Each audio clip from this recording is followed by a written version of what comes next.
অমনোযোগী ছাত্রছাত্রীদের বিদ্যায় মনোযোগ ফেরানোর জন্য একটি অব্যর্থ সুযোগ আগামী 26শে মে ফলহারিণী কালী পূজার সন্ধ্যাবেলা।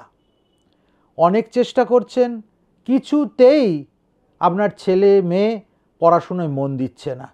আজকে পড়ছে, কালকে ভুলে যাচ্ছে, পরীক্ষার হলে গিয়ে সিলি মিস্টেক করে বাড়ি ফিরে আসছে। কোনোভাবে বুঝতেই পারছেন না যে কি করে এর বিদ্যায় উন্নতি করা যায়।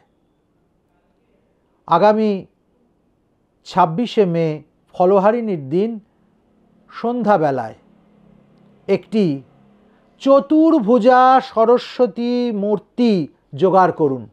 ছবি হলেও হবে, 4 হাতের সরস্বতীর ছবি।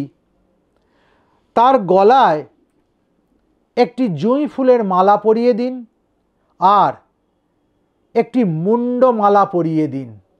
এই মুন্ডমালাটা আগে থেকে কুমোরের দোকান থেকে জোগাড় করে নিয়ে আসুন।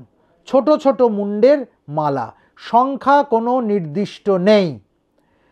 মুন্ডমালা এবং জুঁই ফুলের মালা চতুর্ভুজা সরস্বতীর গলায় পরিয়ে দিন আর তার সামনে বসে ছেলে মেয়েকে দিয়ে মন্ত্রটি জপ করান কিংবা নিজেই মন্ত্রটি জপ করুন।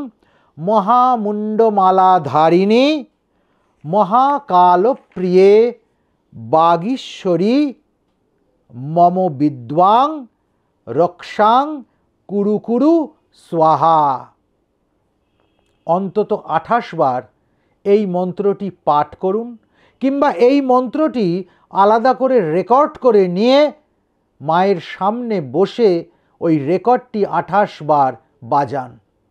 দেখবেন ছেলে মেয়ে আবার পড়াশুনোর দিকে ফিরে আসছে, আবার মন তাদের বিদ্যার জন্য তৈরি হচ্ছে। যারা এর থেকেও বেশি কিছু জানতে চাইছেন তাদের জন্য নিচে লিংক রয়েছে, আশ্রমে যোগাযোগ করে বিদ্যায় বাধা দ্রুত দূর করুন।